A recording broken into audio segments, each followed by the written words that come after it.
No, no, no, no. I am not a fan of this one bit. I'm sorry. My first reaction whenever I saw this, TikTok becomes Cannes Film Festival's official partner.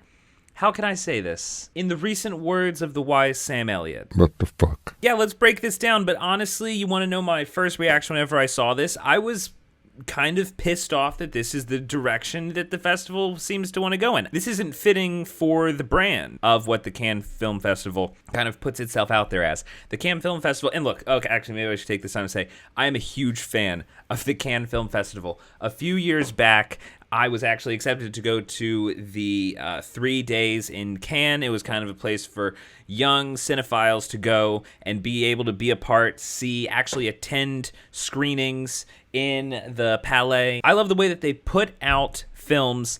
They're the lesser seen films. They're the art house films. They're films from all over the world that come together, and they all have like equal footing to kind of get these incredible awards. And I know that it's much more of a business than other film festivals, but there's even something part of that I love. I love the business side of film and the fact that so many films from around the world are coming together, and you have things like the Palme d'Or, which I think is probably the most prestigious award in all of film, and you have the glamour of the stars, you have the glamour of the actual bring on the French Riviera. It puts film on a pedestal that is very much needed in the film world. And TikTok is... Whoever created gravity, someone did, but we don't actually need it. There Like, was we a could have time just on there was a time on Earth before gravity existed. Yes. First response is just I'm not a fan of this. It seems like an odd mixture. But let's go through this because obviously, I had other reactions. The more that I kind of thought about it, the more I read into it. So let's dive in. TikTok becomes Cannes Film Festival's official partner. The austere French Film Festival, which once banned selfies on the red carpet, will be joining forces with the wildly popular short video app. TikTok has become the official partner of the Cannes Film Festival and an alliance likely to burnish the brands of both organizations. Okay, so here's really the first point I would say more of if you're going to be positive about this news. You can have the future that is going to be, or you can have the future that you want. And a lot of times the future that you want, not only is it not going to happen, it's not going to happen because it's just not practical. You can want something, you can be an idealist about it. What is that? How do you make God laugh? You tell him your plans. There's just kind of the natural course of how history goes, and you've got someone like TikTok who is a behemoth in terms of, they have like 1 billion users or something like that. They are much larger than the Cannes Film Festival. You could say that, yeah, if you want to compare them, the Cannes Film Festival needs TikTok more than TikTok needs the Cannes Film Festival. So there is something there in terms of Cannes could actually benefit from this in the way of, we see all of these award shows dying. We see that entertainment is not respected in the way that it used to.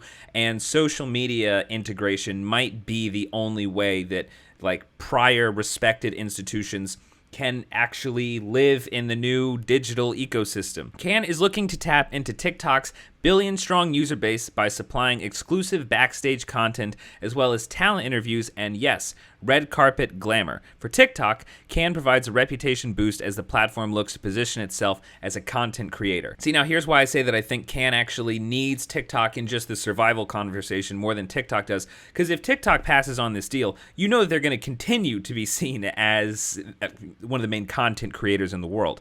Of course, they become much more reputable in much more elite spaces if you kind of have an exclusive look on TikTok for Cannes, and that is probably what's going to happen as a result of this. But also, Cannes is going to need some way to survive. We just saw the Golden Globes go. We just saw the Oscars go. And I think Cannes is much more insulated than those institutions are from maybe public upheaval or lack of viewership. But it could come for them eventually. And partnering with someone like TikTok could be a way to insulate yourself even more from outside pressures feeling like you're irrelevant. This could make them more relevant, not in a way that people like me would like to see Cannes continue to be relevant. But then again, that might just be a bygone age. So then, time to the Cannes deal. The ByteDance-controlled company announced the launch of hashtag TikTok Short Film, a global in-app competition of vertical short films between 30 seconds and 3 minutes in length. A jury will judge the entries, and 3 awards will be handed out in Cannes in an event attended by Cannes director Thierry Frémaux. TikTok said a well-known director to be named later will head up the inaugural jury. Here's the part where things start getting a little bit weird. So we know that with the Oscars, they're doing a lot of integration with Twitter to get the audience involved more in the festival. And I think the question around that is this just kind of a desperate plea to get eyeballs on something, or is this actually going to work in a way that makes it the future? Having audiences use social media platforms to become part of the voice of these really ancient, really, I would say, pillar institutions in the entertainment world. Both Cannes and TikTok should benefit from synergies resulting from the deal, particularly in the fashion space, with luxury brands likely to be lining up for the chance to combine the festival's glam reputation with TikTok's unbeatable reach and enviable young demographic. And this is getting to more of the part. Look, part of me really wishes for Cannes to stay the way that it is. It takes place over on the French Riviera. That gives it a level of exclusivity that I think it works very well with hyping up movies that come out of Cannes, that do very well at Cannes. And I don't really want that to be lost. You, of course, have people like Prada and Dior and L'Oreal that are sponsoring Cannes.